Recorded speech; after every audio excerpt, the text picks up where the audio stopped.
sir. Yes. We'll call to order the meeting of the Butler County Board of Commissioners. Would you please rise for a moment of silent prayer, calling for the Pledge of Allegiance to the flag.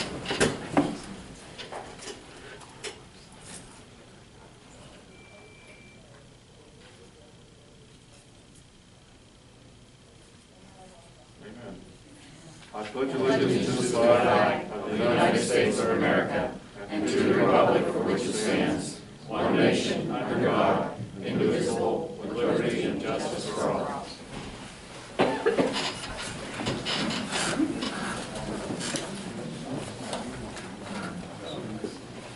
Has anyone signed in for public comment? Yes, Mr. Chairman. I would like to remind all of the speakers that we'd like you to please state your name and your municipality of residence, and you'll be given 3 minutes to speak. First on the list is Peggy Abersley.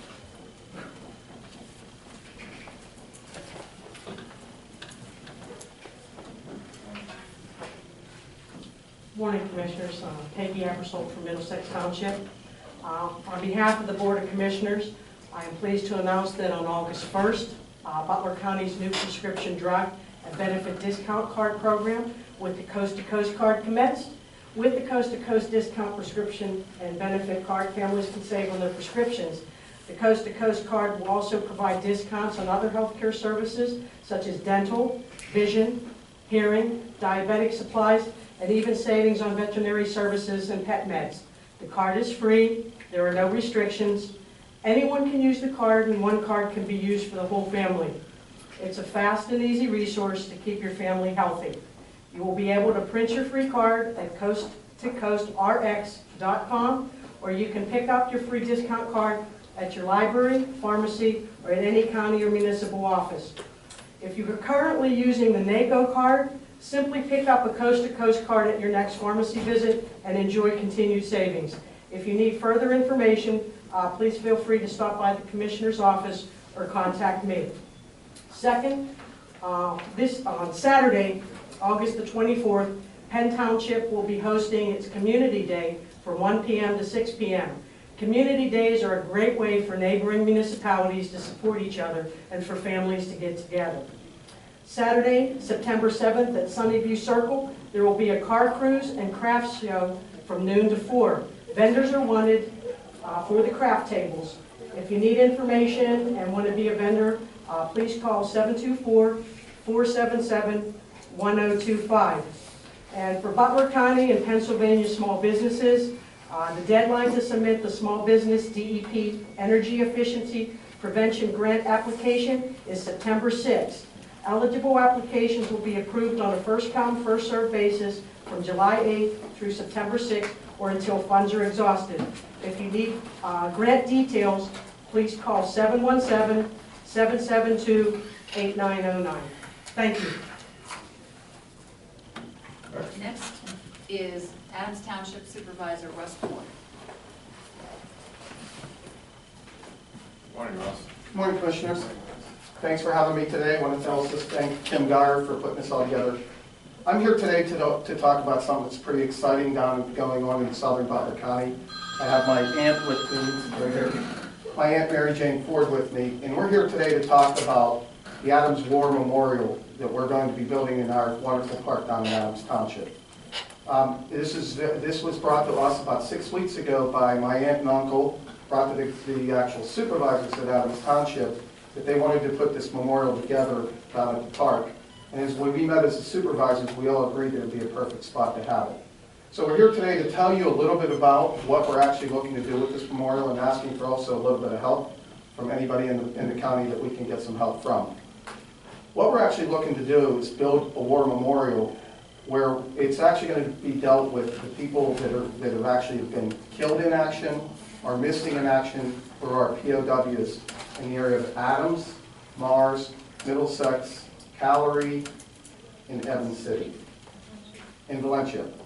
And what we're looking for, and where we're looking for help right now, the biggest thing we're looking for help right now is to find names and get out to the communities, whether it's anybody in Butler County that knows anybody in those areas that meet those needs, so that we can get the names for the monument. So when we go to order the monument, we have all the names on it. We're also going to have bricks in the monument for anybody that's actually served And we've actually opened that up to anybody that's served absolute in the community or actually in the county that would like to buy a brick with their name of the person that's going to be serving on it. We have two issues right now that we're looking for. One obviously is the names. We're also looking for support. We have the project about 20% funded right now, and we're looking for help from anybody in the county, anyone that wants to participate. We brought some flyers today that we can leave with anyone and how you can partake in this. We will be putting a big campaign on this on our Community Day, which will be happening on September 7th. I think if anybody has never visited our Community Day, we have one of the nicest fireworks shows in Western Pennsylvania, so we look forward to inviting you all there to join us, but we're also going to be promoting it. There is a sign already in the park right now designating where the spot's going to be. And we're looking for any help we can get from the commissioners, anybody in the county. Thank you, Russ. Thank you. Thank you, Mary Jane. Thank you for all you folks do. You have a great township down there, a growing township, and your supervisors do a wonderful job. Well, thank you. I will pass that along. It's nice to be known as the young one of the supervisors, though. Yeah, you are a lot younger than Yes. some of those old guys, aren't you? They're a great group of guys. And Linda. Make sure you leave off the flyers, please. I'd like to take a look at that. Absolutely. Thank you very much. I had two uncles in World War II that were both born in your area, so I will buy a brick for both of them. We appreciate that. Thank you. Next is Shirley Jackson.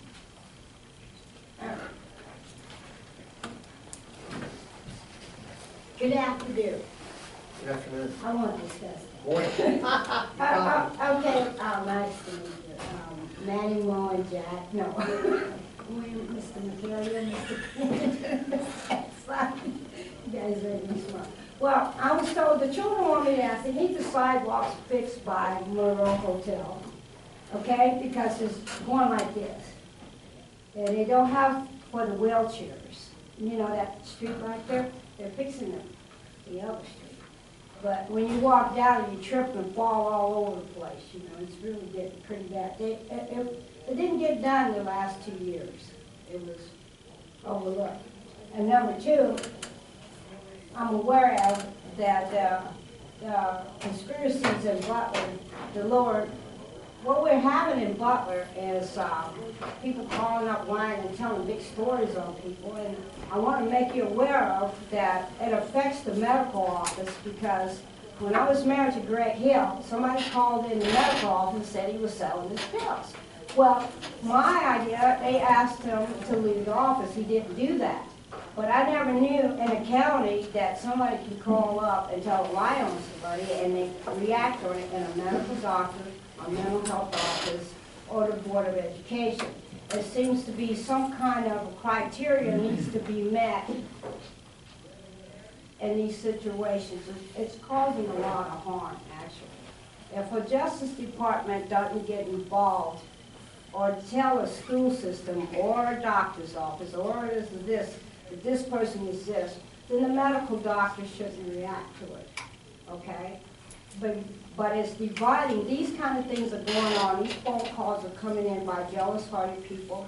They might be a religious bigotry, and this is what's going on with the poor people in Butler County, okay? And the county all over the place. And they just react. So I haven't gotten a doctor yet either, okay? And plus I need my teeth fixed, because that was another thing. This girl hit me in my jaw saying a police officer said I was a CW, which I was not. I'm not the only one getting this in town, be it Afro-American or white, and got 2 teeth missing. And so I had the dentist pull it out. That's why I was kind of angry. I don't want to come up here and talk with bullets like they said at the Democratic Committee office. They said I talk like I have bullets, and I said, what kind of bullets? And they said, well, like a shotgun. I said, well, they only have 2 bullets in the shotgun, so I'm sorry for being so passionate, okay? So I'll let you wear. And the kids want the pool open, or some kind of, next year, or some kind of a recreational center. And This time, Commissioners? arts and crafts. Thank you very much. Time's up, Shirley. Thank you for your comments. Okay. That's all we have for public comment. All right, let's move on to minutes from the previous meetings on July 22nd and July 24th. Is there a motion to approve second it. We have a motion and a second. All those in favor say aye. Aye. Opposed? Minutes are approved. Okay, we'll go into a Board of Elections meeting now. Sherry Brewer. Good morning, Commissioners. Good morning. Currently, the Jackson Township poll site is at the Jackson Township building, and I've been notified by the Jackson Township officials that this building will be undergoing some renovation.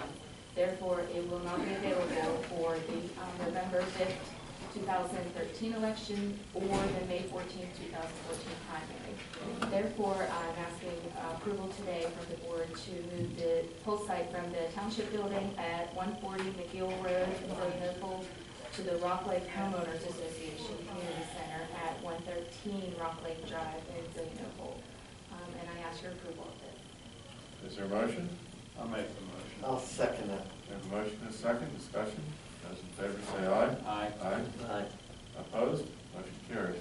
And make sure that and we've talked about this, Rock Lake is a little hard to find for people that aren't familiar with it, so make sure you have directions so everybody can vote. Okay. Thanks, Sherry.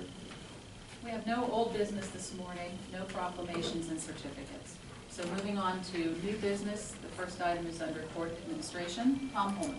Good morning, gentlemen. Hi, Tom. Two things for your consideration this morning. First, I'll be asking that you ratify the contract that has been signed with Western Psychiatric Institute and Clinic for the provision of diagnostic services as a result of action taken in the juvenile court. I'm asking for your ratification of that signing.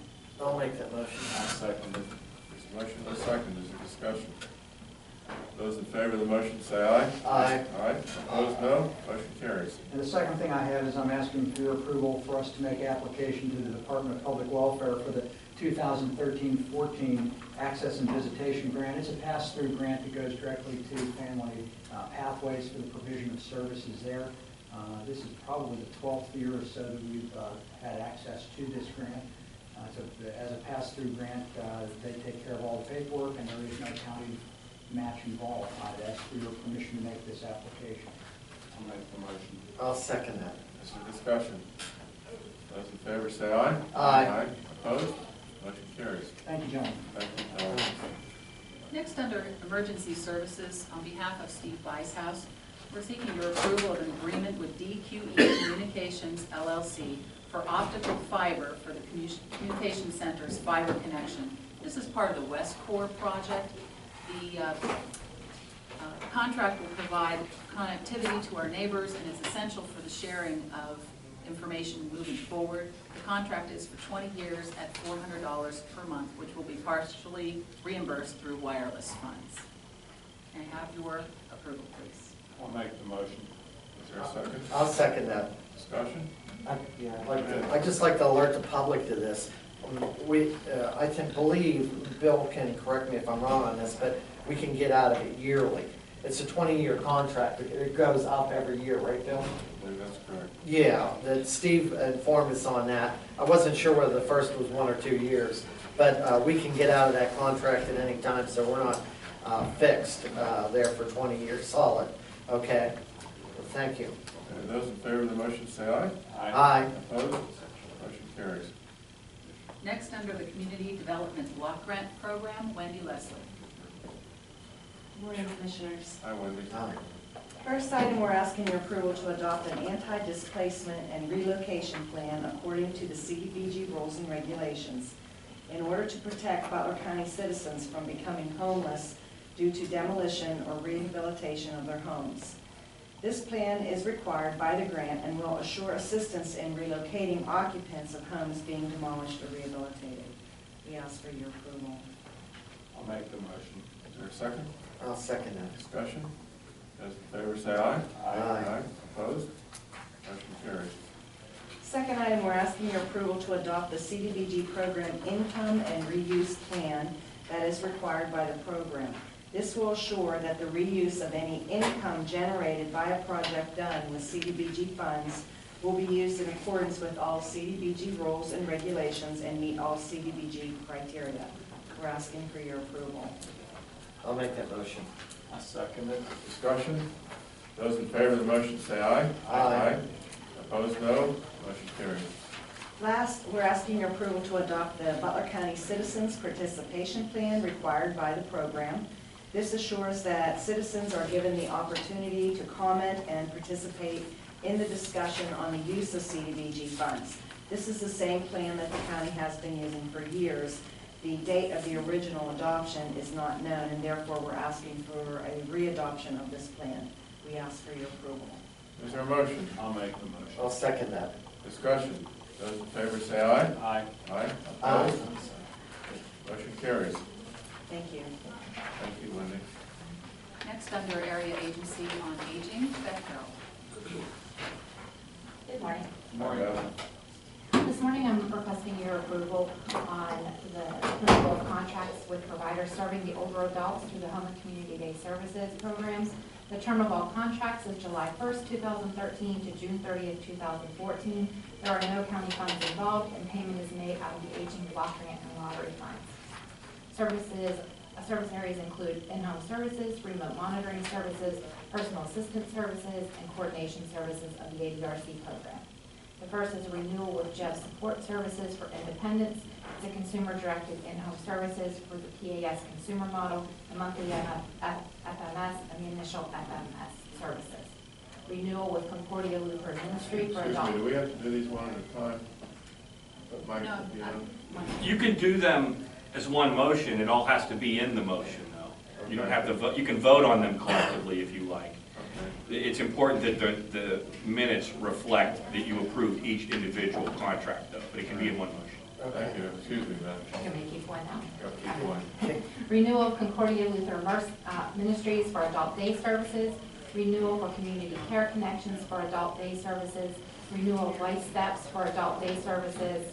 Concordia Visiting Nurses for in-home services. Personal Touch for in-home services. And Concordia Visiting Nurses for remote monitoring service. And the Center for Community Resources for the ADRC link coordination. Is there a motion to approve all 8 of these contracts? I'll make the motion. I'll second that. Is there discussion? Those in favor say aye. Aye. Aye. Opposed, no. The motion carries. And I'm also pleased to announce that we will be reopening the Ziggy Noble Senior Center located at Luther Court, and it'll be reopening on August 21st, which Ronald Reagan had proclaimed as National Senior Citizens Day. So we'll be opening the center on that day. If you have any questions or would like to make reservations that day for lunch, you can call our office at 282-3008. What are you having for lunch? It's turkey that day. We picked a good lunch that day. Okay, thanks, Beth. No free lunches for commissioners, right? Right. And it's a Okay. suggested $2.50 donation for everyone over the age of 60. Oh, okay. Thank you, Beth, especially thank you for getting that opened again. Thank you. It's nice that you were able to do that so quickly. The next 2 items under Human Services and Children and Youth, Ann Brown. Morning, Ann. Diane? First contract I have is a human services contract with the Alliance for Behavioral and Developmental Disabilities. It is for 2 respite levels of care. Ask your approval of that contract. I'll make that motion. I'll second it. Discussion? Those in favor say aye. Aye. Opposed, no. Motion carries. And ask your approval of 5 children youth juvenile probation contracts for the fiscal year 13-14. Family Services of Baltimore Hospital, Glen Mills Schools, Jefferson County Detention, Houston Adolescent Center, and Three Ridge Adoption Center. Ask your approval of those 5 contracts. Is there a motion to approve those 5 contracts? I'll make the motion. I'll second that. Discussion? Those in favor say aye. Aye. Aye. Opposed, no. Motion carries. Thank you. Thank you, Ann.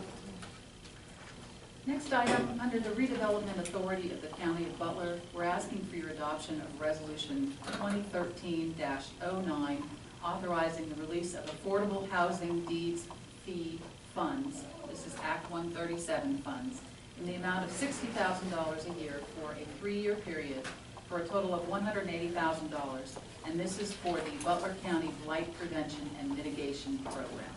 We'd ask your approval. I'll make that motion. Is there a second? I'll second that. Discussion? I have, Amy, Perry's not sick, is he, or he usually comes for this, or?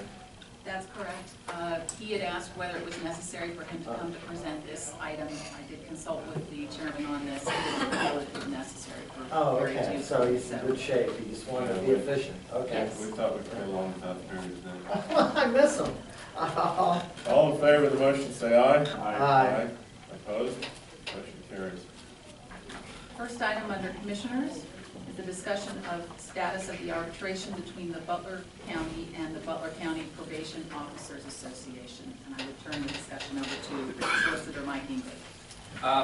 This was originally on the agenda as approval of an interest arbitration award. As the Commissioners likely recall, we have entered into a collective bargaining agreement with this association that dealt with all but a very few specific issues, and we agreed with the association to turn that over to the arbitrator to decide. The arbitrator rendered a ruling with which we were substantially satisfied, and that's why I was going to recommend you approve the arbitrator's ruling, and hopefully that would have been the end of it. However, since Monday morning, I have been notified that the association has filed an appeal of the arbitrator's ruling to the Court of Common Pleas. Accordingly, there's not going to be an agreement here at this point, and we'll wait for the court to decide how this will be resolved. So we have no action to take? No action to take. Thank you. Any questions for Mike regarding this? All right, next item. Next item, we're asking for the adoption of Resolution 2013-12, appointing the Butler County Treasurer to collect all remaining unpaid 2013 real estate, fire hydrant, and per capita taxes for Calorie Borough, and this is as a result of a vacancy in the Office of Tax Collector for Calorie Borough. Is there a motion? I'll make that motion. I'll second. Is there discussion? All those in favor say aye. Aye. Opposed? Motion carries. Next, we're asking for adoption of Resolution 2013-13, donating 16 out-of-warranty fire extinguishers to Butler County Community College for fire training purposes. Yes, your approval. I'll make the motion. Is there a second? I'll second that. Discussion. Those in favor say aye. Aye. Opposed? Motion carries. Next, we're asking for adoption of Resolution 2013-14 to advertise for sale by sealed bid to the highest bidder a Hyman Red Systems X-ray inspection machine recently replaced with new equipment. This is the X-ray machine that was previously located in the lobby of this building. We ask your approval. I'll make the motion. I'll second that. Discussion. Those in favor say aye. Aye. Opposed, no. Motion carries. The last item we have is presentation on the status of the design phase of the proposed Government Center Annex project. And at this moment, I turn this over to Solicitor English. Commissioners, this is the time where the county's architect and construction manager are scheduled to make a presentation to the board on the status of the current design of the building. You will look around and notice that one of the construction manager is not present. I contacted him, and at 10 o'clock he informed me or my staff that he thought the meeting was at 2 and that he would get in the car and get here. He thought he could be here within 45 minutes. How the board would like to handle this is up to you. I thought maybe we could proceed with the agenda and in the hopes that he could get here before we were done, and then a recess or a continuance of this issue would not be necessary. I'd like to move forward on this today. Does anyone have any objections to moving ahead? Coming back to that? I don't. Well, yeah, throughout the meeting, just hopefully he gets here, right? Yeah. He said he could be at 10:06. I was informed he could be here in 45 minutes. Now, I don't know where he is exactly. Killed there. Yeah, exactly. Don't break any rules. I don't have any problem with that. All right, I see what you're doing. let's move on. Budgetary transfers, do we have a motion to approve them? I'll make the motion. Is there a second? I'll second. Those in favor say aye. Aye. Opposed? They are approved. A motion to approve the new hires. So moved. Is there a second? I'll second that. Those in favor say aye. Aye. Opposed? Motion carries. A motion to approve the travel requests. I'll make that motion. Second. Those in favor say aye. Aye. Opposed? Motion carries. A motion to approve the requisitions. So moved. Is there a second?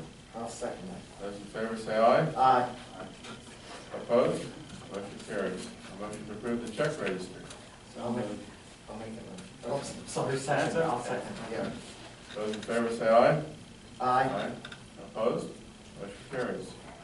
Okay, reports, Jim? I question, am I gonna get time to speak about their presentation at the presentation, or? Well, we'll probably, after he makes his presentation, we'll probably have a motion to move ahead, so then you can speak to the motion, yeah. Okay, I can speak about the building then, right? Mm-hmm. Okay. Okay. I didn't know, that's caught me by surprise because we changed this, okay.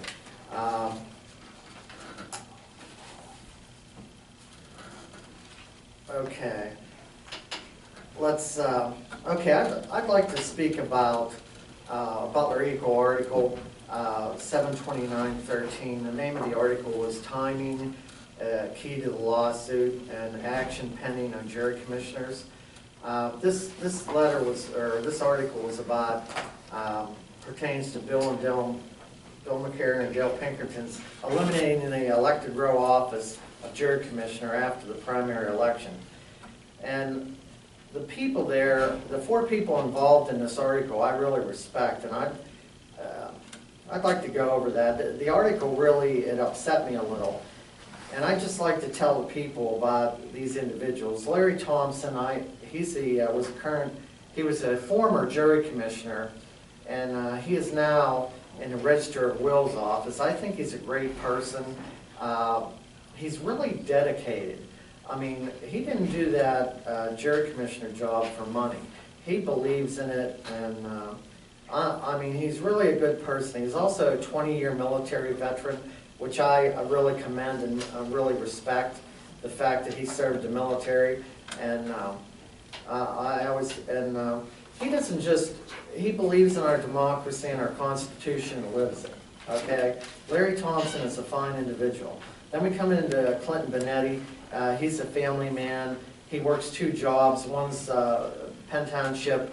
He works for the municipality in the office, and he also does, he's a present jury commissioner for the Democratic Party. Jury commissioners that are decided in the primary, Republican and Democrat, there's one of each. Okay, so ultimately, somebody could write it in, but Clinton got the nomination for that this year. He ran, and they overturned the election 2 days afterwards. But Clinton Benetti, I really respect him. I've talked to him. I've had 4 meetings with him about the jury commissioner issue. I mean, he's passionate about our judicial system and making sure people get a fair and impartial jury. Then next up in the article was John Gallant. He ran and he won the Republican nomination for jury commissioner. John actually is a high school teacher. He's trying to get a full-time job. He's a political science major. You know, he's actually a teacher of my son. He subs a lot at Butler High School. So I really respect John. He enjoys to coach kids. He really goes overboard. That was a passion, his being a kid, since you know, in basketball, and I really respect that. He volunteered countless hours in politics, participated in the system. I greatly respect that. I do it. The 4th person that was noted in the article was Pat Sterling. And Pat Sterling, over her life, she lives in Middle Lancaster. She's a state committee member. A lot of times she was elected for that, representing the people of Butler County. I commend her for that. She very active in politics throughout her life. She ran for county commissioner, I believe, once, and she also ran for jury commissioner this time. Okay, and you know, I really respect these 4 people, and I know them all in variable amounts, and I don't care what party they're in. That doesn't make any difference to me. It's our core philosophies. So what do these 4 people have in common with Jim Eckstein? You know, regardless of our party, 3 are Republicans and Clinton Bennett is a Democrat, but that doesn't matter to me. They believe in the Constitution. They believe in free and fair elections. They believe in our democracy. They live it. I mean, They really are, they're passionate about participating in politics, and they've been in the politics in the process long term, not flash in the pan, or, you know, in today, out tomorrow, I'm tired, or one presidential candidate, they're in and out. Long term, care about our democracy. Okay, what do we have? What do those four people and I have in common? Basically, Bill McCarrier has degraded us all in public. I read this article, and I was appalled. I want to tell the people of Butler County, I was appalled about some of the things he said about these fine people in this article. Now, you could say, in theory, you could say, well, this actually proves some of the things I'm saying about if you disagree with Bill McCarrier, that, you know, it's just about him and Jim Eckstein. But it's not this time. It's about these four people. Now, in theory, you should say, well, this proves that I should feel better.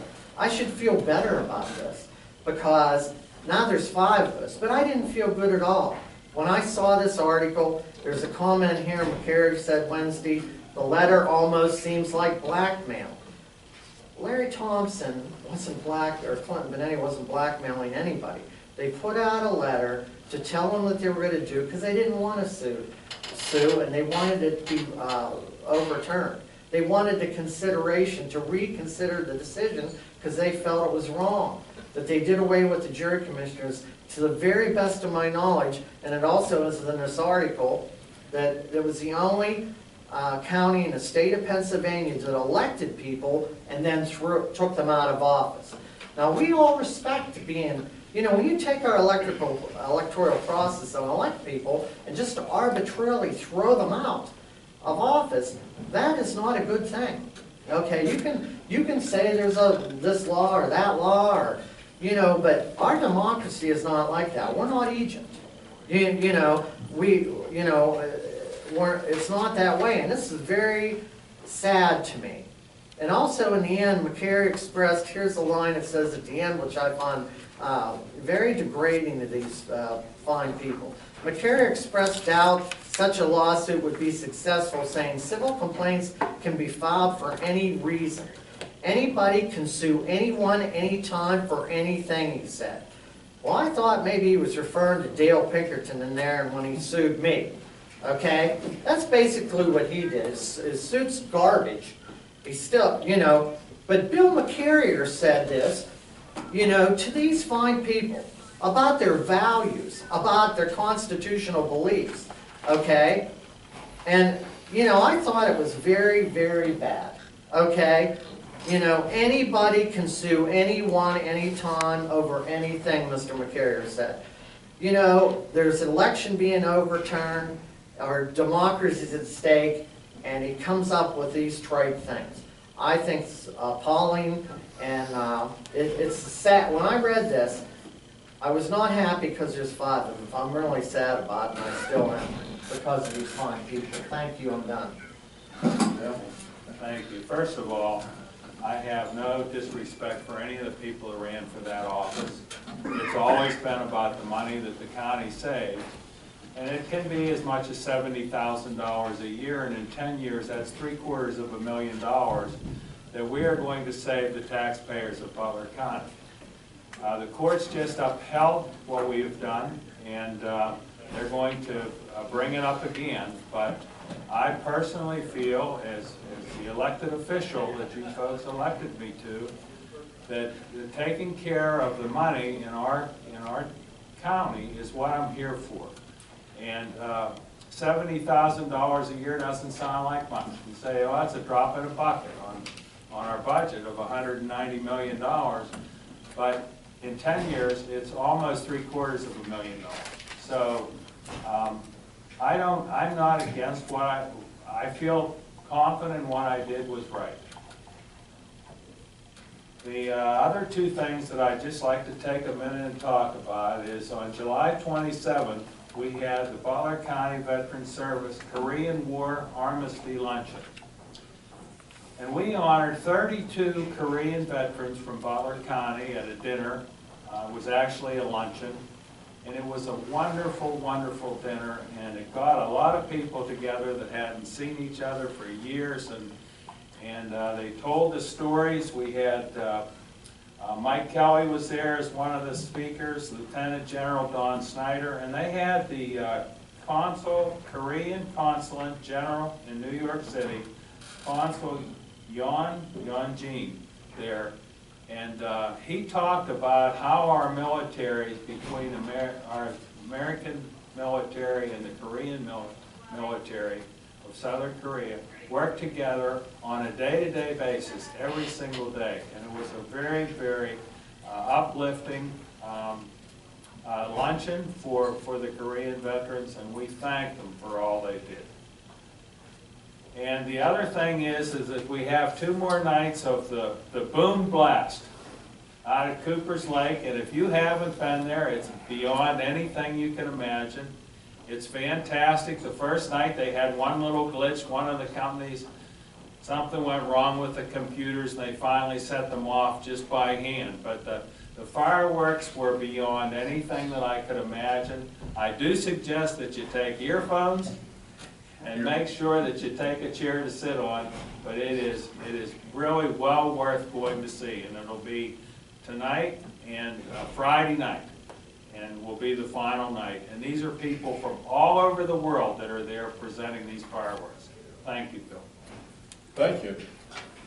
I don't know what a meeting would be if Jim Eckstein didn't attempt to grade me. I'm so used to it now that it just kind of rolls over me.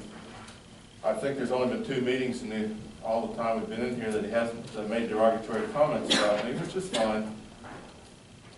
I have nothing personal against the 4 people that he mentioned in regards to the jury commissioners.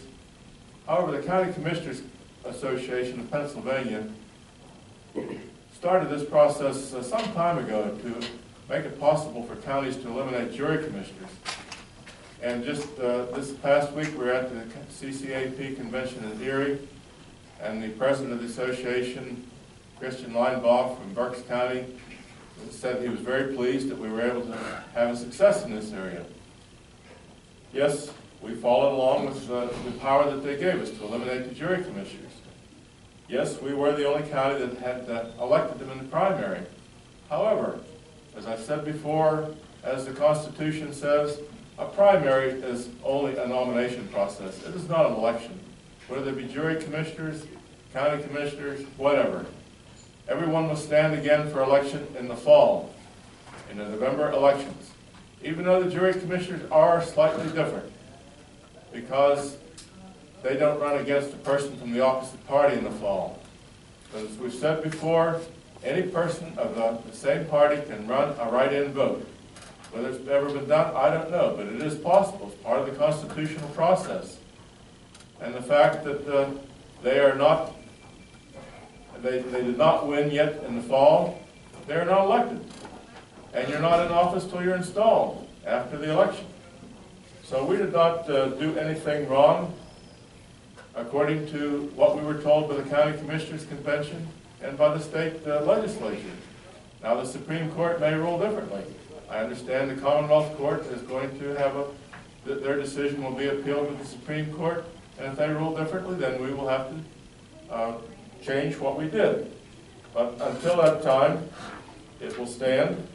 We did the right thing, I believe. And again, it has nothing to do with the people involved. They are all, I agree with Jim on that, they're all fine people. And I agree with Dale, we did this because we wanted to save money.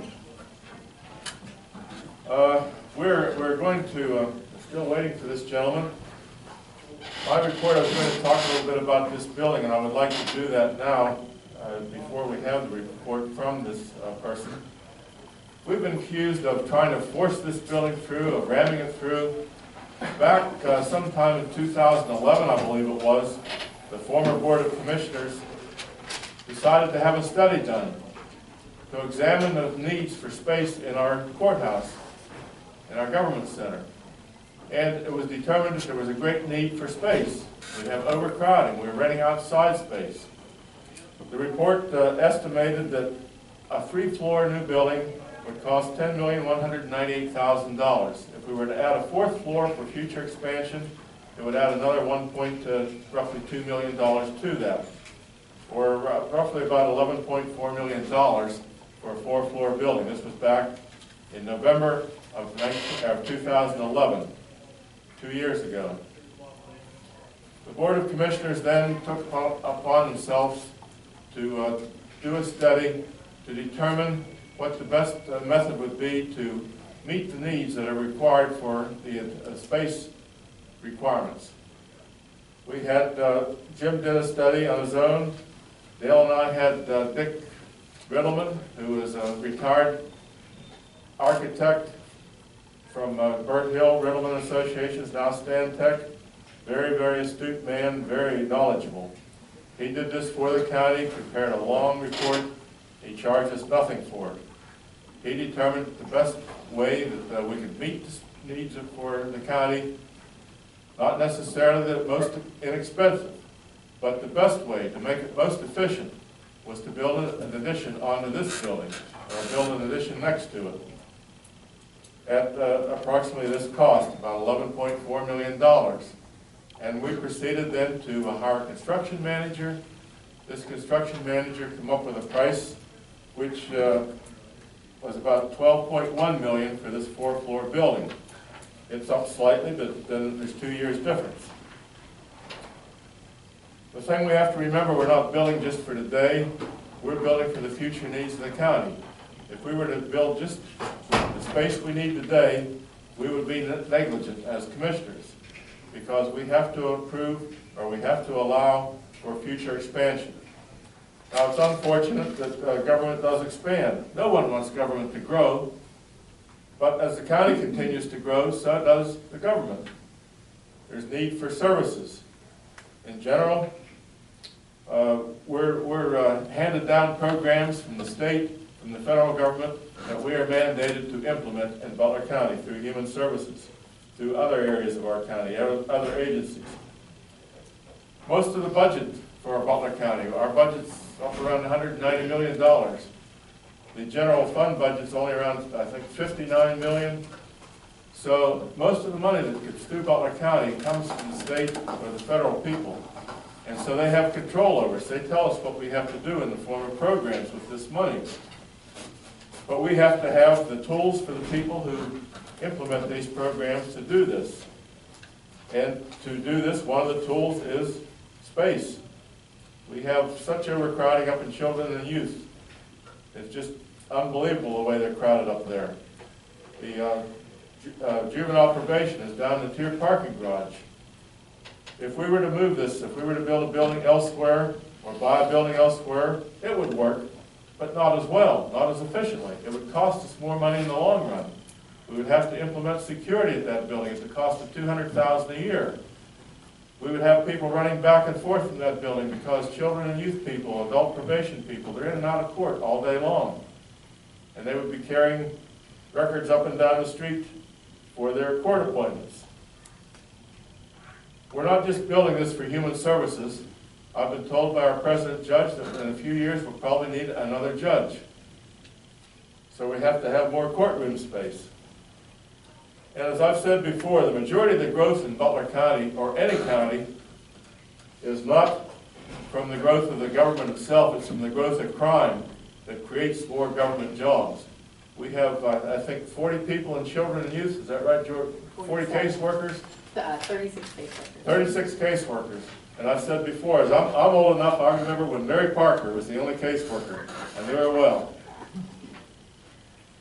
It's grown now to 36 caseworkers because of crime. It's not because that the people want to neglect their children. They get on drugs, they get on crime sprees, and they neglect their children. And our caseworkers have to go out and deal with that. And it's the same with all the other departments. We just built a new jail. We didn't want to build a new jail, but we had to. The old jail was so overcrowded because of crime. And part of it, of course, is due to the population growth. The population grows, so there is more crime, but the crime is growing exponentially compared to the population growth. So we have to have space for our people to do the jobs that they're required to do. This is why we're looking at this new building. And we hope to build a building that will meet the needs of the county's space requirements for at least 20 years, like this building was done. This building was occupied first about 1992. And now 20 years later, we should have had more space 2 or 3 years ago, but this building has been completely utilized for the space that it was built for, and now we need more. Okay, that concludes my report. What are we going to do? Well, Mr. Thomas isn't here. We can recess and wait. I would expect him here shortly, or we can begin with Mr. Preston and hope he arrives. Why don't we recess until? I think it'd be better to have it as one presentation. All right, let's recess for about 10 minutes. Can I have a motion to do that? I'll make the motion. Is there a second? I'll second that. Okay, all those in favor of recessing, aye, say aye. Aye. Aye, opposed? We'll recess until 10 o'clock or 11 o'clock. Dean? Who's going first? Okay, Mike. Good morning. This morning, well, as you well know, we're seeking approval to continue design based on 1 of 2 recommended options. We reviewed a number of options with you approximately 2 weeks ago. I think a lot of the background was already known to you, but in brief, what we have done so far is we have taken another look at the site plan. We had originally looked at this building right up against Jackson.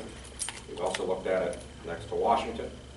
As our design has progressed, we have managed to kind of balance some pros and cons and located the building more so in the middle of the site.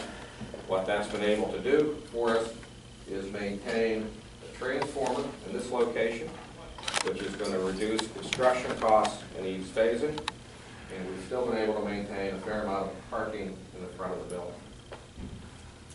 The other thing we discussed, we kind of bookended the design. We looked at 3, 4, and 5-story options for the building. I'll let John Thomas talk a little bit more about the economics of 3, 4, and 5, but our discussion really centered on the fact that 3 was inefficient and your costs went up per square foot. The 5-story option was also expensive because we get into another category of building construction, and that brings in some code requirements that also then add to the square foot cost of the building. Therefore, we honed in on really our recommendation is a 4-story building, and we're looking at really 2 options for that at this time. As we discussed previously, we are looking at the option that you see here in front of you, which on this lower level has secure parking for employees. That can be our initial construction. If you direct us to proceed in that manner, we always have the option in the future to turn that into office space. The other option we looked at, John, if you can pull that one down. I had that movie truck for him. Is to have that lower level as shell and mechanical space, so that if we start out with this as the direction, then you've got shell space right off the bat in the lower level. And John, if you can take that one down and go to the next one. Thank you. So in a nutshell, the 2 options are option 3, which is the first one we looked at, where you have the parking on the lowest level. We still maintain a shell and mechanical level above that. The connection level, where we connect with this building on this floor, is human services, and then the top floor is children and youth. The second option we looked at, which is we do not have the parking as part of the initial project.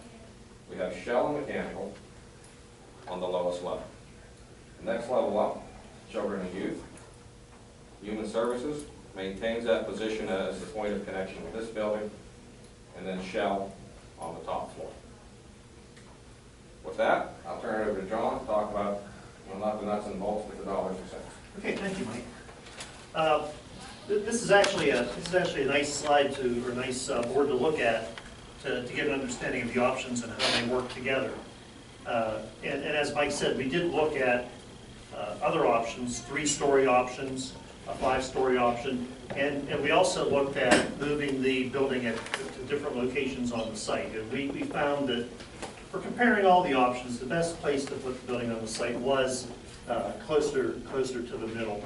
It gives us the ability to have a slightly lower retaining wall up on this side, And it does result in a slight increase in the floor elevation on this side, but with the way we can install a ramp on this side, it really works out nicely for meeting an entry point into a garage if you take that option on this level. One of the problems we ran into, just to go over the history with the 5-story option, is when we get into doing 5 stories, we have to put fireproofing on the structure. So it puts us into a different building classification. That's why when we look at the 5-story building, even though we should see some economies in a 5-story building, and generally whenever you're adding floors, you're only making your foundations a little bit bigger, and so you're sharing the foundations and you're sharing the roof. So it's really just the cost of putting the additional floor in there. However, to the extent that we had to add in the fireproofing, it was ruining that economy of scale. So we saw that going to a 4-story building had somewhat of an optimized effect in that when you go down to the 3-story building with fireproofing out of the equation, 3 versus 4, you do start paying more for the cost of a roof and more for the foundations. Even though the foundations get smaller, you still have to have the grade beams going all around the building. So their percentage of the total cost becomes a smaller portion of the total percentage when it's an additional story. And then there were a handful of other items that we looked at to try to optimize the program and the cost. But let me go to the breakdown of the cost for option 3. Option 3 would be the one with the parking at the grade level. And the way we describe this one is one less shelf floor than where we started. Move the floor elevation to 1048, slightly reduced the parking lot size, and we changed to a different structural bay than was originally in the first option. And it takes us to an estimated cost of almost $8.9 million. We need to throw a fudge factor in there because there is an estimating tolerance. So we're throwing another $900,000 in. So we're projecting that the project would bid at $9.8 million. So then we throw in the soft costs that sometimes people don't view as so soft, but we have the fees, the architect fee, the CM fee, that's our fee, and then we have an assortment of miscellaneous permits and smaller fee costs that you'll pay that add up to $243,000. And then we also threw in some money for your movable fixtures and equipment. If you look at the floor plans for the offices, it's generally an open floor plan with a lot of systems furniture. So we've included some money to take care of that furniture. Then we have costs for contingencies, for unforeseens, change orders as they develop. We have money in there for financing costs if you elect to go with floating a bond. And that takes it to a total project cost of $12.1 million. So we go from 9.8 on the bids all the way up to 12.1 when you look at all the indirect costs that come into the Do you have capitalized interest in there? We do not have capitalized interest. Okay. I think we said that 2% of amount financed with no capitalized interest. If you chose to include capitalized interest, that financing cost would go up. I guess it would go up at the initial project cost. The long-term benefit of that might be different. But we'll leave that to the financiers. But let's look at the same breakdown then. I don't know if I can do them side by side. The same breakdown then for 3A, which would be all the same as we had before, but the level 1, instead of being a garage, would be unfinished shelf space. That one has a total hard cost. Again, this is what we're projecting the bids will be, 9.7. So we're comparing 9.7 with 9.8. And that's really where the difference in the bottom line is coming from. It's just the compounding of that initial estimated hard cost. I think since Mike's fee is running as a percentage, his goes up a little bit, mine stays the same. And a lot of these other costs stay the same.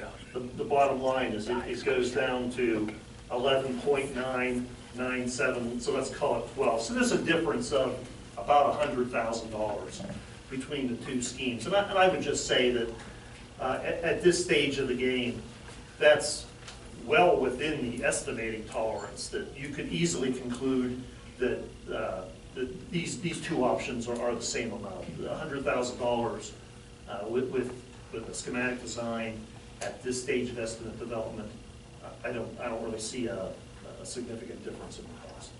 And that could change as you go through the development. That's all I have. Any questions? Jim? Yeah? What was the cost on 3A again? The cost on 3A, the hard cost, and again, that's where, I hope everybody gets this, as we get this right. The hard cost is 9.7, the total project cost is 11.997, let's call it 12. Let's call it 12.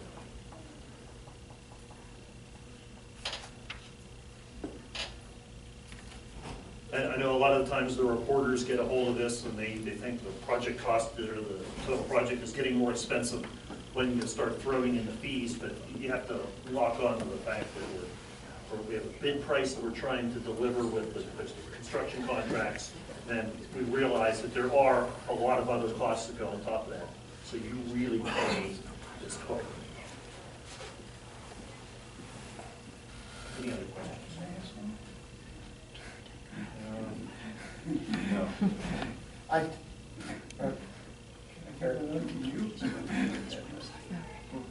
Yeah, John, my question is this, can you explain, I was concerned about losing parking spaces out front. I mean, from what we had, by not, with the transformer, you put the building more in the middle. What do we end up with, 4 handicap spots and how many regular spots in the front? Let me go back to Mike's plan. If it's okay to take this down.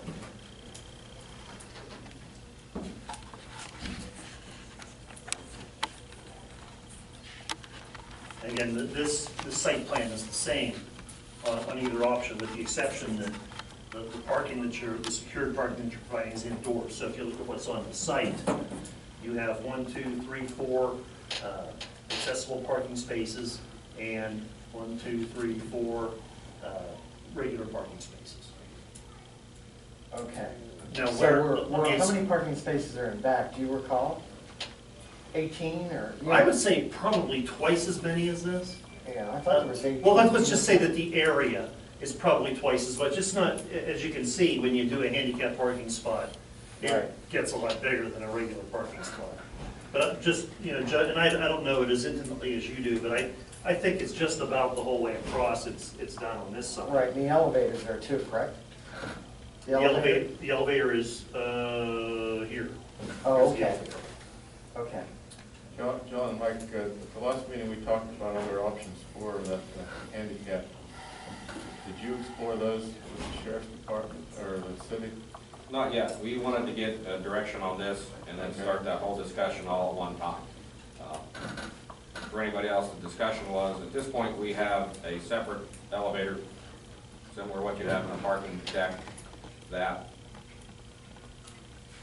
the wrong one. Where John was pointing, that would get you from these public and the handicap spots up to this main level of the building. We also want to explore with the city, or through their code official, their third-party code inspector, what other options we have to see if we can eliminate the cost of that elevator. What this is in reality civil rights legislation. We're looking at meeting not only the building code, but the Americans with Disabilities Act, to provide equal access to people with disabilities to this building. It in reality is a matter of opinion. the code officials are really our first line of defense for this, to get a read as to what our options are to provide this accessibility. Yeah, John, my only concern, my concern is that we're losing 10 spots there with that plan. You know, that by moving that building for the transformer. I did talk to the power company, Allegheny Energy, was in our office yesterday, and they're gonna have the engineers look at putting an alcove there with the transformer in an alcove, and then see if that was permissible or what the space was around it. They just happened to be in our office yesterday, and I asked them if they'd look into that. By putting a recess in the building, right where the driveway is at there. Yeah. You know. So that's certainly worth looking at, and I would say, you know, the transformer was, that was the impetus for wanting us to look at moving the site back. But we also saw that there was some soil down on this side of the site that we wanted to get away from. Because there would have been complications with constructing the floor slab. So we said, okay, we have the complications from the soil that's not great down on this side. We can get out of that a little bit. We can reduce the height of the retaining wall, and that retaining wall is going to require sheet piling, which is very expensive to construct. It has to hold up the sidewalk and the road while we're building the wall. So it was those three things. It was the cost of the retaining wall and the sheet piling, the operation with the transformer, and then also avoiding the bad soils. But I don't rule out that there is a way of building a building kind of around the transformer, that if you wanted to try to get more parking up here on this side of the site, you could do that. But I can't tell you that that's going to be more economical. Yeah, no, I read the soil study, and it said about putting weak concrete in, replacing the dirt with weak concrete for that 4 to 6 feet. I had read that, and I thought that was a good option too. That's not a bad option. Yeah, it was a novel idea. I've never heard of it before, but I did read that portion. When we find rock that's relatively high, it's sometimes a good option to excavate to the good rock or the harder soil. Yeah. And backfill with lean concrete, then build your foundations on top of that. Okay. Any other questions? No, I'm good with what. All right, I'd like to make a motion to proceed with the drawings and plans for 3, which has the parking in it. All right, there's a motion. Is there a second? I will second it. Further discussion? Well, yeah, I'd like to discuss this, okay? Just so everybody knows, in the community, 3 is a parking garage, correct, John? That's correct. Just so there's no mistake here, 3 is a parking garage. 3A plan is not having a parking garage and have extra space, okay? Now, Dale just made the motion to do number 3, correct? That's right. Okay, now, this is what I'm specifically against. I'd like to speak on this. I don't think this is good logic. This is not, I basically like to say this, you know, I wanted on this committee from day one. I told Mike English last time in public, I was excluded from these, being on the committee. Apparently Bill and Dale have Amy, Mike English, and John Campbell on there. I feel that that was a wrong move. I asked Mike in public not to do it. They did it again anyway, and I don't appreciate it, okay? Even though it's legal, I think it's a very bad thing. I got elected by the people of Butler County to be a fiscal conservative watchdog. And I think when that happened, it hurts the process. And basically what's happened here is what I didn't want to happen. And now what's happened here is a $1.5 million extra for the parking garage. If you translate that into, that's $100,000 per spot. Now they think this, we've just been sold on the idea, they think this is a good idea. Now, that's $100,000 per spot. Now, if you finance a home with a 4% loan for 20 years, it's $750 a month. So basically, they're putting in a parking garage for the people of Butler. That if you're financing this money like a house, Okay, these are $100,000 per spot. It's okay. So a lot of people in Butler County are lucky to have a $100,000 house. So if you do this per spot, it's $750 per month for each of those 15 spots. Okay? I do not think that is good conservative government. Who is going to pay? I just got a lesson on it's fiscally prudent to spend $750 a month for the next 20 years to buy parking spots. I do not consider that fiscally prudent. Now, the committee has. Okay? I got to this point, and the people on the committee have decided that they think that is good fiscal management. I think it is ridiculous fiscal management. Nobody here in this room, if you were spending your own money, would buy parking spots at the cost of houses when we don't need it. Okay?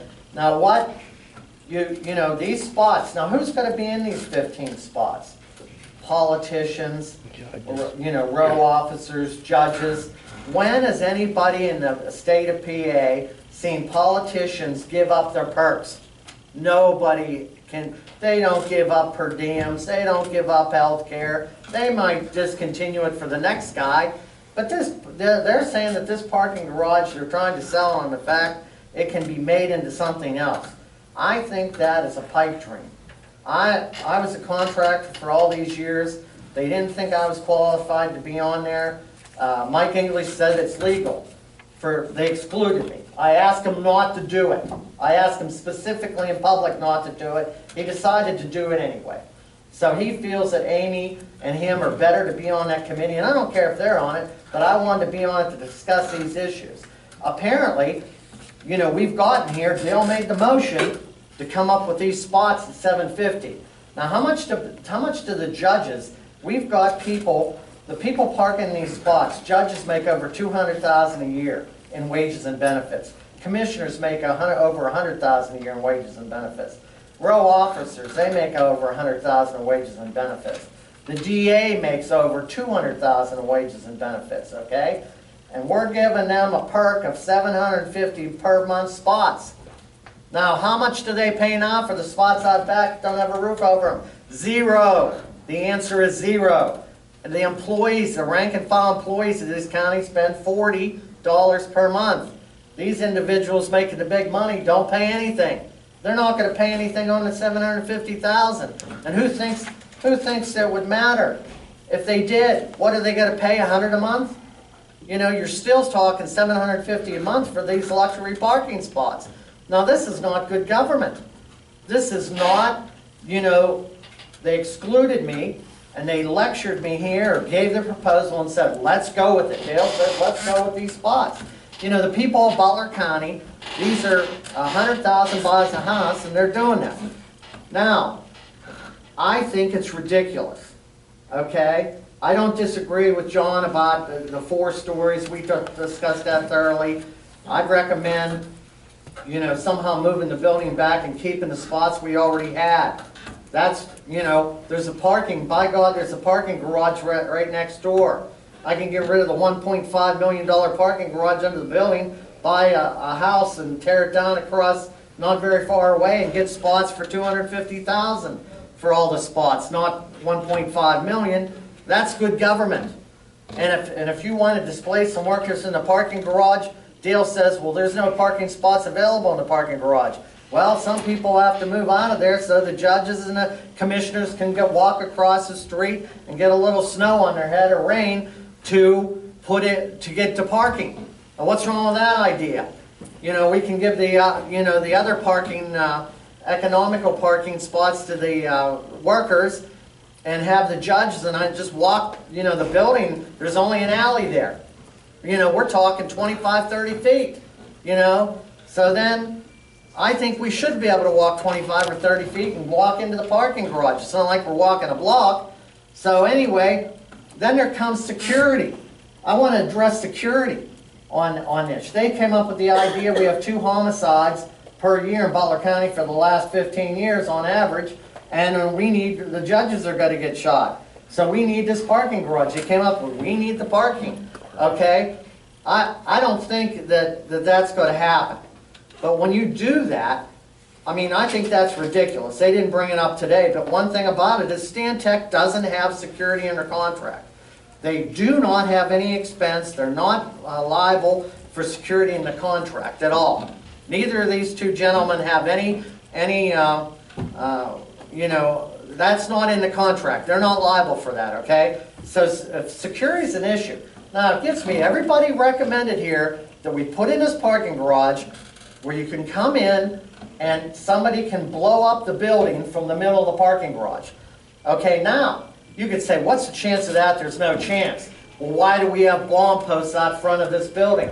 Okay, my argument on that is no federal building in Harrisburg or the city of Pittsburgh doesn't have armed guards guarding the parking garage. Now you could say, well, there's really a remote chance that anybody would ever bomb anything. Well, they installed parking bomb posts out front of this building so a car can't ram in the front of the building and blow up for the judges.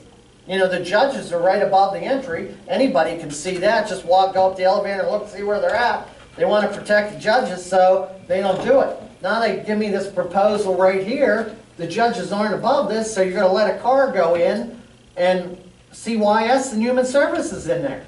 Now it doesn't make sense to me to do that. If we have bomb posts for the judges and you don't want the judges to get hurt, I think we should take much consideration with that. Everybody says, well, that's not a consideration. I asked about this issue during the development stage. It's been 3 months. Mike Sloop's been working on it. He's been busy. I don't have any answers on this yet. Okay, we don't have any, we didn't do any research at all in this area about this, okay? So I think that's a mistake. You know, I've got no report. Peggy called up Mike the other day and says we have nothing after 2.5 months. So here we are deciding to put a parking garage there when you say it's remote, but why do we put the bomb posts out front? I don't think, all you have to do is not make the parking garage and you can't pull the car in there to blow up the building. Okay, so I don't think that's a good idea. So I'm not big on security. But overall, I disagree with the way this went down. I disagree with Dale's opinion and Bill's opinion probably to put this parking garage in there, and I wish you'd reconsider. I think it's very palatial, it's extravagant, and the people of Butler County shouldn't be paying $100,000 per parking space for this new building. I think it's irresponsible. If you want to build a building and put 4 floors in and have an open floor, I didn't disagree with John and Stantec on that. We went over that clearly. So if we're going to get this, you know, that would be acceptable, you know, as a plan. But I'm strictly against putting in $100,000 parking spaces under the building. Okay, thank you, Jim, for your comments. I would like to make a couple of comments in response to Jim. First of all, there was no committee that I know of. We had Mike and Amy and John were the liaisons between Mike Preston and the county commissioners. Every time there was anything to be decided, we had a meeting with the county commissioners. They were here and we all met together. So there was no committee. You weren't left off of anything. Secondly, I don't know where you come up with that price of $100,000. What were you smoking? Weren't you listening to those guys? They said that there was basically no difference in the cost to put the shell in versus the parking spaces. Why not use it for parking spaces rather than leave it set empty until the time it's needed for office spaces? Then we'll talk about that. The parking spaces are not for me, they're not for Dale, they're not for you unless you get reelected. Because, again, this building is finished. My term, I'm sure, will be up. Dale's will be up. Jack won't be using it. His is up this year. So the parking spaces are for future use for whoever the Board of Commissioners at that time decides to use them for. But to not use that space for parking in the meantime would be a waste of space. It's not $100,000. The people of Butler County need to know. I don't know where Jim comes up with $1.5 million for those parking spaces, but these two gentlemen both told us it might cost $100,000 difference to do that, to use it for parking versus using it for an empty shell. Not $1.5 million. Dale, do you have any comments? No, I just would like you to say that again, what the difference is, and the fact that the parking is really the only difference is about $100,000, not $1.5 million. And I hope people can see that, because it is only $100,000 difference, folks. I would never vote for $1.5 million for something like that. It's $100,000 difference, and we are going to start charging the row officers and ourselves for parking as soon as this thing's finished. So it will actually generate some money. Would you mind saying that? Not at all. If you want to get a camera view of this one, the columns or the rows are lined up, and it's the difference here of 9.8, 9.7, and then it ends up being the difference of 12.1, and what I've said may as well be 12, the 11.9. So it is only $100,000 difference. That's correct. Thank you. I'd like to speak. Okay. I'd like to speak. Where I got my difference there was the 12.1 million. We have an option here, it's called option 4, and it says 10,000,006 right on here. I have it right in front of me. And that's 3-story high building, okay? So I got the 1.5 million from the 3-story building for 10.6 million, no parking garage. You add a parking garage, it goes up to 12.1. That's right here in black and white. But you said you were in favor of 4 floors. I'm in, look, You said you were in favor of 4 floors, I thought I had the Jim. floor. You do. Okay, thank you very much, so I can explain this. So I got the 1.5 million. I wasn't smoking anything. I've never smoked drugs, I don't do drugs, and I don't smoke anything. I got it from Plan 4. I didn't like the comment, okay? I didn't like the comment at all.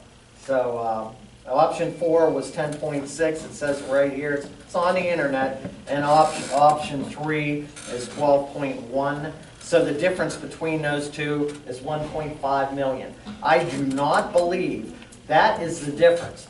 Now, we don't have any cost analysis yet. I didn't hear anybody say what it's going to cost to retrofit to make. Does anybody in this room or county believe that the commissioners or the judges are going to give up their park or this parking garage and make it office space? If you believe that, I'll sell you a piece of the General Butler Bridge. That isn't going to happen. You tell me politicians that give up parks, and that's BS. If anybody here believes that, they'll just believe anything. The cost difference between 3 and 4, or those two proposals, 3 and 4 floors, is 1.5 million. It's a parking garage. It'll be a parking garage. It'll never be anything else. It'll cost $1 million, or cost $500,000 to retrofit it from a parking garage into office space. You got to tell me it doesn't cost anything? There's no bathrooms in the parking garage. You're doing a lot of things in the parking garage to have a parking garage. So you waste all the stuff you put in for the parking garage, and then you have to rip that out,